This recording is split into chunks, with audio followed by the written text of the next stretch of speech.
friends, what's up? How you all doing? Well, today I'm here with this beautiful motorbike and she needs no introduction. Of course, this is the Kawasaki Ninja 300, the very popular motorbike worldwide. And well, I was just thinking a few days ago that on our channel we do not have a video of the Ninja 300, and fortunately I got an opportunity to ride her and review her for you all, and here I am in Hyderabad on a beautiful morning, and I have ridden her quite a bit, and I thought it is time to talk about the motorbike now. Now, in our country, this is the most premium 300 category motorbike. Well, yes, we have competition. And what are the other 300 or 375cc motorbikes? That is, of course, the KTM RC390, the Duke 390, and the Benelli TNT 300, and recently released Yamaha R3. So, what motorbike should we really be comparing the Ninja 300 with?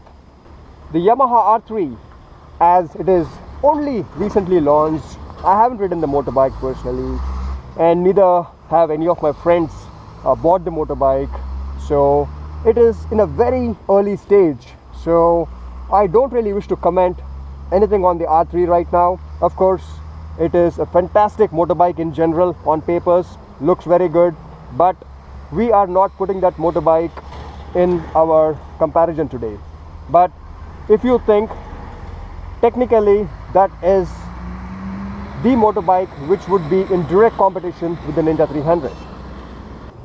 Now friends, as the Duke 390 and the Benelli TNT 300, as they are naked motorbikes, they are street fighters, so I would not be comparing those motorbikes either with the Ninja 300, so I would be taking them out of comparison. And of course, there's only one motorbike left now which can be compared with the Ninja 300 in the current market conditions, and that is, of course, the KTM RC390. Because the RC390 has been in the market for about 1 year, and people have ridden the motorbike, and RC390 has proven itself in the market. That is the reason I can compare the RC390 with the Ninja 300. Now, let us talk about both the motorbikes, that is the RC390 and the Ninja 300, keeping aside the price tag of the Ninja, because we all understand the price tag of close to 4,20,000 is a lot of money for a 300cc, especially in our Indian economy conditions. So that is where the RC390 has a very upper hand and big advantage. That is the reason many people have been buying the RC390. Of course, the price tag and also the RC390 has more power. It is faster than the Ninja 300. So if we keep the price tag away and think about both the motorbikes, that is the Ninja 300 and the RC390, what would you buy and why? Well, let me tell you what I feel. I kind of prefer the Ninja 300. The reason being that the RC390, I feel, is 100% track focused and track oriented motorbike. Let us start with the primary thing, that is the sitting position, the riding position on the RC390. As we all know, it has low handlebars and it is more or less like a superbike kind of a riding position. And we all know, friends, when we are on long rides on the RC390, well, it is not the best riding position. I know many people who do really long rides on the RC390 and have no issues, but in general, I don't like that kind of a riding position. And also, when you're doing long rides, this motorbike has a bigger seat, wider seat, and you can also put saddle bags and bigger tank for fuel efficiency and longer rides compared to what the RC390 has. Now, looks. Let us talk about looks, which is a very important factor when it comes to buying motorbikes for all of us. This motorbike, I had parked her beside my other superbikes, and trust me, this machine looks big and she looks beautiful. If no one told me that this was only a 300cc, I would probably think it is a 600 or a 450cc, because this motorbike is wide, it's kind of long, and it gives you the big bike feel which most of us want.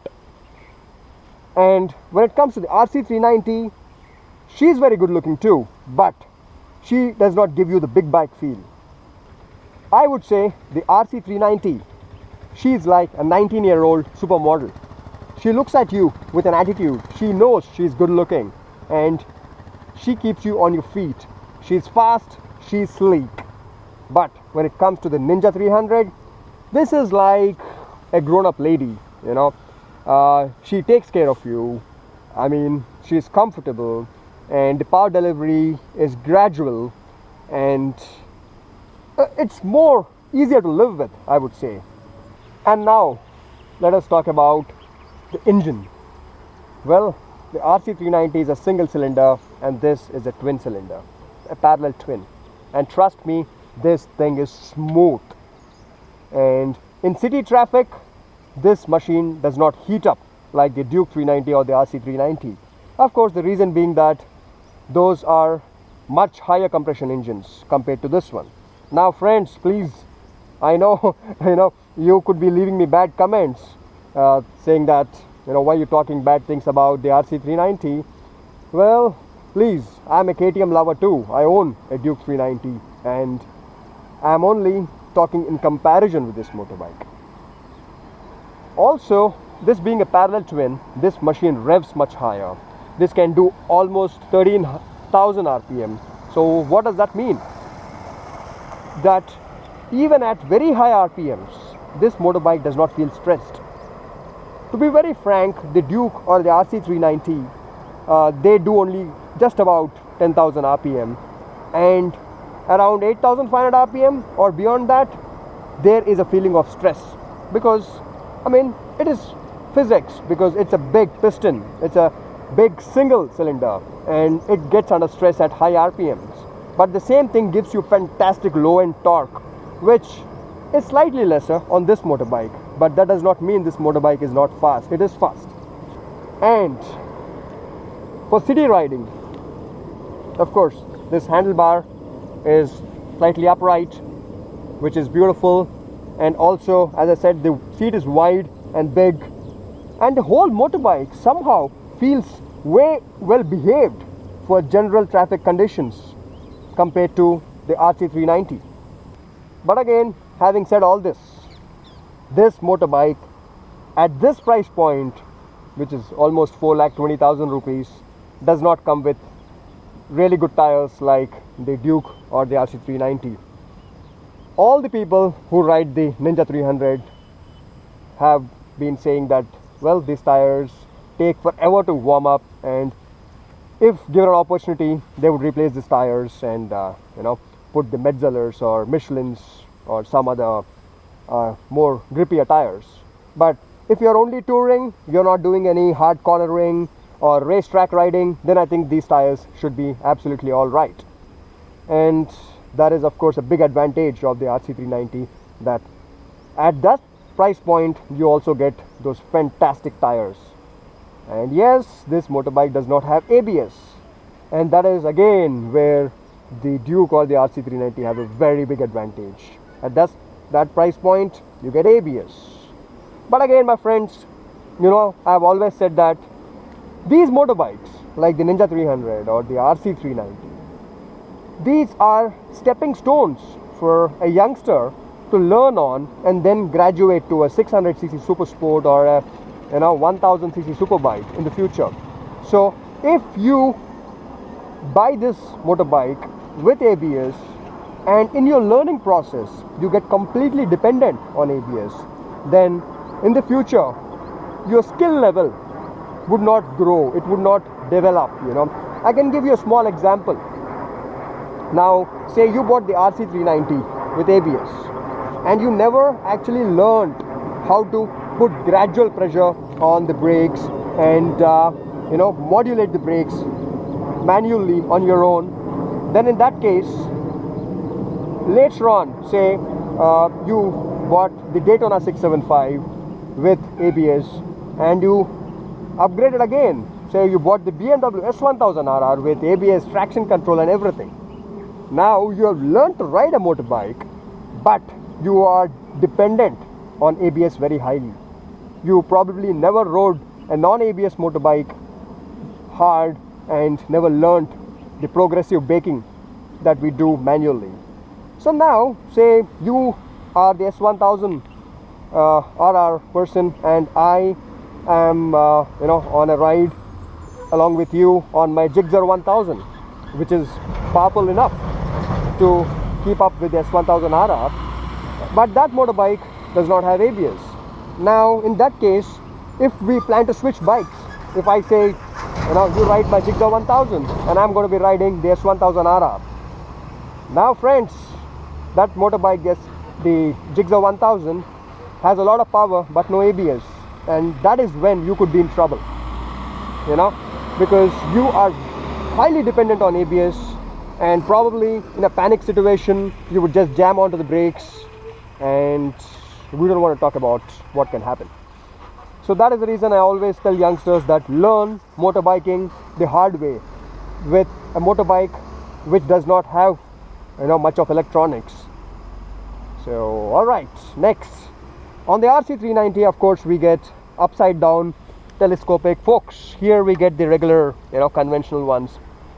Well, people say the upside down forks are really good for handling, track riding, but again, if you're not doing track riding, I don't think it really matters.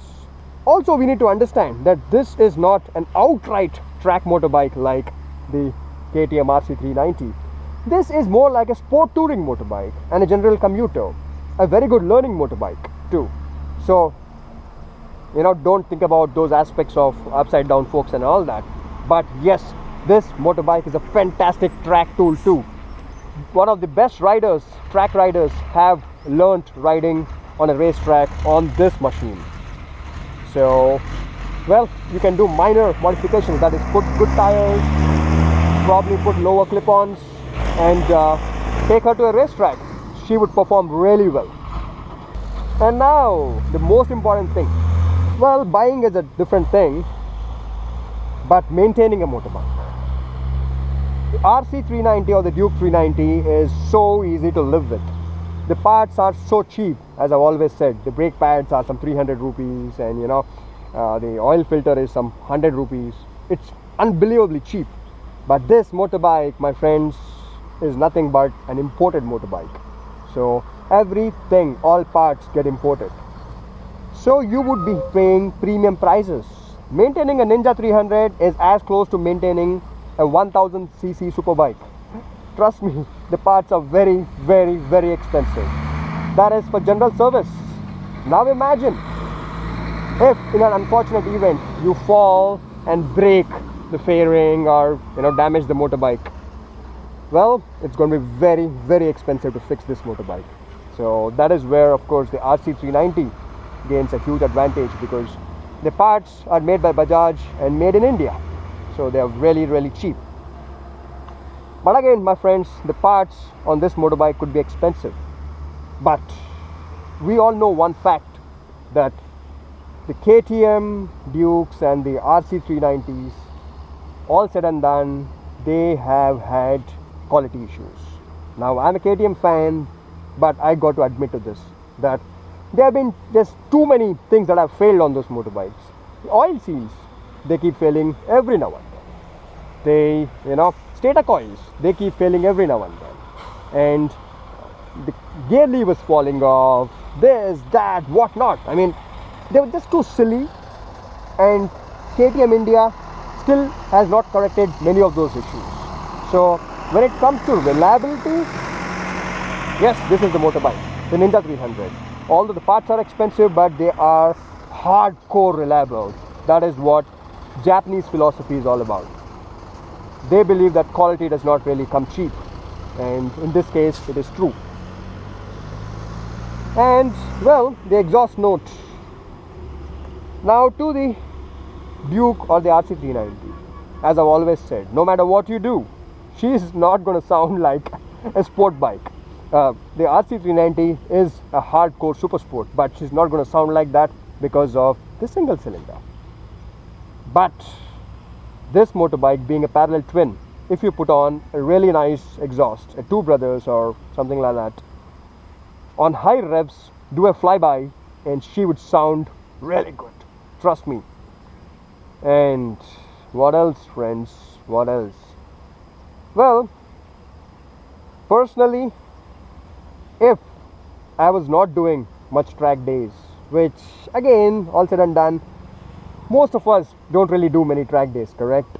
And in that case, if price tag was not an issue, I think I would buy the Ninja 300 over the RC390, because I like long rides, I like to feel comfortable, I like a smooth engine, and I like reliability, and I like my motorbike to give that big bike feel.